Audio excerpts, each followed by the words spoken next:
अस्सलाम वालेकुम, मैं हमारी अली, आप देख रहे हैं मेरा चैनल। गेम ओवर है। डॉक्टर वर्दा की कातिला रिदा, मक्कार रिदा इतनी अयार कि वो जेल से माफ़ियाँ मांगना शुरू हो चुकी है। मैं तो कत्ल कर ही नहीं सकती, मैं तो ये सब काम कर ही नहीं सकती। ये सब तुमने पूछना है तो जाकर पूछो मेरे शौहर और शमरेज से कि उन्होंने कत्ल किस तरह से किया। मेरी जान छोड़ो, मेरा इस मामले से कोई लेना देना नहीं है। मेरे से अगर सवाल पूछने तो ये पूछो कि डॉक्टर वर्दा के पास 67 तोला सोना कहाँ से आया, उसके पास इतने पैसे कहाँ से आए।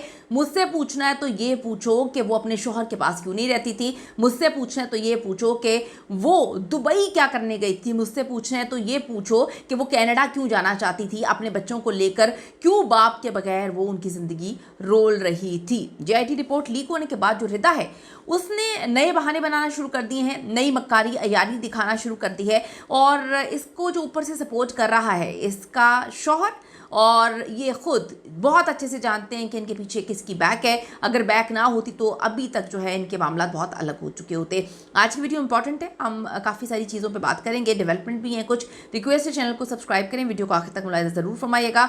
अब जी, डॉक्टर वर्दा केस जो है उसकी जेआईटी रिपोर्ट बहुत ज़्यादा क्लियर चीज़ों को बता रही है।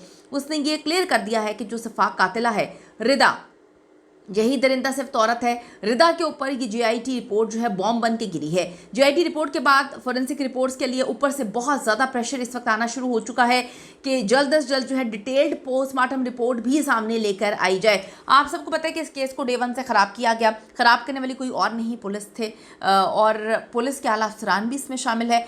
आप यहाँ से अंदाज़ा लगाएं कि पहले तो इस सारे के सारे केस में सहूलतकारी की किसने की, पुलिस ने की। उसके बाद सहूलतकारी करने के बाद जो है वो एक प्रेस कॉन्फ्रेंस भी कर दी और एक फजूल सी बकवास कहानी सुना दी कि जी जब उसको गिरफ्तार उसको अगवा किया था उसके 1 घंटे बाद उसको मार दिया था। आप यहाँ से अंदाज़ा लगाएं कि अपने आप को इन्होंने साफ़ करने के लिए कितना कुछ गंदा कर दिया है, कितना कुछ गंदा। अगर ये चाहते सही तरह से तहकीकात करते, इन्वेस्टिगेट करते उस दरिंदा सिफ्त औरत को, उसी वक्त वो उगल देती और आज डॉक्टर वर्दा जिंदा होती। अब जी देखें, साथ ही साथ गिरफ्तार होने वाले जो 2 मुल्ज़िमान हैं इस वक्त, परवेज़ और आदिल जिसका नाम है, उन्होंने अपने एतराफ़ी बयान में बता दिया है कि जी रिदा ही असल में सब कुछ है, वो ही सबको हायर करने वाली थी, उसी की ये साजिश थी, उसी का ये प्लान था। उनके मुताबिक रिदा खुद डॉक्टर वर्दा पर तशद्दुद कर रही थी, उनसे नफरत करती है, बार बार बोल रही थी कि जी तुम्हें मैं ज़िंदा नहीं छोड़ूंगी, तुमने जो है ख़ुद को बहुत बरतर समझा, तुम्हारे सारे पोल मुझे पता है। और फिर उसको जो है वो कहते हैं कि कत्ल जो है शमरेज़ के साथ मिलकर उसे कत्ल किया है। परवेज़ ने शमरेज़ के साथ मिलकर लाश को गाड़ी में डाला।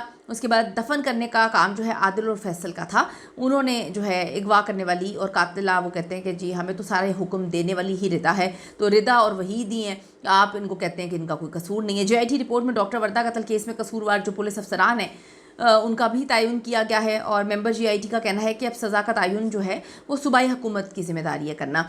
अब यहाँ पे हम बात करते हैं कि इन दरिंदों, ये भी कातिल हैं। अगर आप ये बात बोलें कि इनकी ये कातिल नहीं है, बिल्कुल ये बिल्कुल इक्वल टू कातिल ही हैं, क्योंकि जब इन्होंने जो है पेरेंट्स के या फैमिली के प्रेशर में आके पकड़ा था उस रिदा को, तो उस वक्त डॉक्टर वर्दा जिंदा थी। ये चाहते तो रिदा से हर चीज़ उगलवा सकते थे, लेकिन इन्होंने पैसे खा लिए। तो अब इनकी तो बहुत, ये भी इस कत्ल में बराबर के शरीक हैं। इस हवाले से रुकन जेआईटी ने कहा कि डॉक्टर वर्दा कत्ल केस का मरकज़ी जो मुल्ज़िम है वो रिदा है। हमारे मुताबिक पुलिस की जिस अफसर का जितना कसूर था रिपोर्ट में हमने बता दिया, सज़ा भी मैंशन कर दी है। उन्होंने कहा कि इस केस का मुल्ज़िम शमरेज़ जो है वो तो किराए का कातिल था, उजरती कातिल था, और मुल्ज़िमा रिदा और उसके खामिद वहीद का शमरेज़ से रब्ता किस तरह से उन्होंने रखा हुआ था, आप देखिए कि मुलाजमीन के थ्रू रखा हुआ था। तो आपको ये बताती चलूँ, ये खबरें जेल में बंद रिदा और वहीद बिल्ला तक पहुंच चुकी हैं कि उनके साथ जो है वो क्या होने वाला है। एक जेआईटी रिपोर्ट मुकम्मल तौर पे बन चुकी है जिसमें वो जो अपने आप को बचाने की कोशिश कर रहे थे कि जी हमने तो कुछ भी नहीं किया, या हमें सिर्फ उतनी सज़ा मिले कि जी हमने तो अगवा की है, कत्ल तो हमने नहीं किया। तो अब उनको पता चल चुका है कि जेआईटी रिपोर्ट के मुताबिक जो है वही दरिंदा सिफ्त खातून है जिसके कहने पर सब कुछ हुआ है। परवेज़ ने तो खुल्लम खुला रिदा के खिलाफ गवाही भी दे दी है। अब ये हालात देखकर वहीद बिल्ला ने अपने कुछ जो है दोस्त हैं उनके बीच में उनको डाला है और कहा है कि जी वर्दा की फैमिली से रब्ता शुरू करो, और फिर मामला को वहीं पे out of the court settlement की कोशिश की जा रही है। ये मोटी रकम देने का जो है इनकी जो है पसली भी है, अमीर तरीन लोग हैं, तो वो यकीन दिला रहे हैं कि जी सुलह कर लो, अब बेटी तो आपकी वापस नहीं आ सकती, दुनिया से जा चुकी है। डॉक्टर वर्दा तो अब रही नहीं, सोने से हम डबल रकम इनको दे देंगे। लेकिन डॉक्टर वर्दा की फैमिली और कुलीग्स जो हैं वो पीछे पड़े हुए हैं कि हमें इंसाफ चाहिए। देखें कब तक पीछे पड़े रहते हैं। फोरेंसिक रिपोर्ट जनवरी में आ जाएगी और तशद्दुद की जो तफसीलात है वो भी क्लियर हो जाएगी, और वो जो फिर DNA जिसके मिले थे उस पर भी क्लियर हो जाएंगी चीज़ें। फैसल और आदिल ने बयान दिया कि डॉक्टर वर्दा की लाश इंतहाई बुरी हालत में थी, बहुत मारा पीटा गया था, हड्डियाँ भी टूटी हुई थी और ज़ालिमाना तशद्दुद किया गया था।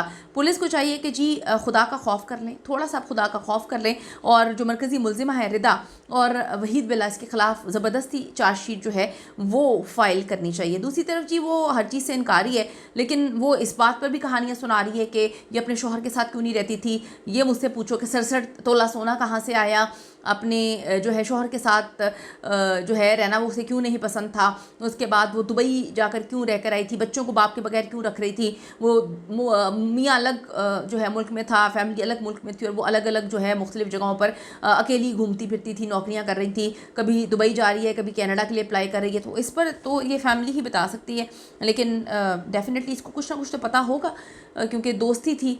अब वो नहीं है इस दुनिया में, तो अब ये सारी बातें खंगालने का कोई फ़ायदा नहीं है। इस दरिंदा सिर्फ औरत को चाहिए अपनी बकवास बंद रखे, और कानून को चाहिए कि इसको हर हाल में सज़ा दे, और फांसी से कम इसको सज़ा नहीं मिलनी चाहिए। अपनी कीमती राय ज़रूर दीजिएगा इस हवाले से। See you in the next video.